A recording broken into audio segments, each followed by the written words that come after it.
তো নমস্কার সবাইকে। তো আমি এখন আছি আমাদের জোড়ের এখানে।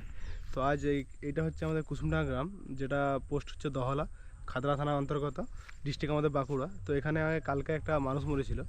তো এখানে মানুষ মরার পর মানুষটাকে দাহ করতে আসে। তো সবাই এখানে দাহ করতেছে, ওই দিকে দাহ করছে। তো এই জোরটা একটা একটা মানুষ ভেসে আছে, ডেড বডি একটা ভেসে আছে। এই দেখো ওই পুলিশকে খবর দেওয়া হয়েছে, তাই আসবে পুলিশ এখন আসছে। ডেড বডিটা ভাসে আছে, কার ডেড বডি কী ডেড বডি এখন তদন্ত হবে, তো আমরাও জানিনি। আমরা পুলিশকে খবর দিয়েছি যা এই মাছি বসছে, এখানে ডেড বডিটা ভেসে আছে।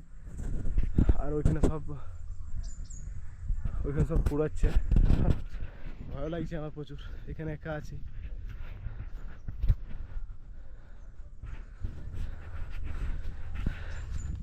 এখানে রাত্রে সব মানে সকালবেলা চান করা হয়েছিল, তো চান করার সময় দেখতে পাচ্ছি যে ওখানে একটা ডেড বডি ভাসি আছে।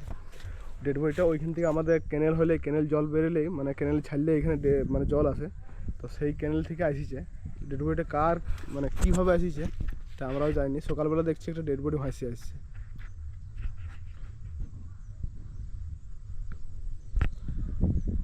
এটা হচ্ছে আমাদের জোড়ের খানটা, ওইটা হয়ে জোরটা আর কি আসে, তো ওইটা হয়ে সোজা আর কি ডেড বডিটা আসছে ভাসি ভাসি। যে ওইখানে একটা ডেড বডি আছে, উল্টি আছে, মাছি বসছে, ওইটা লাল সোয়েটার পরে আছে।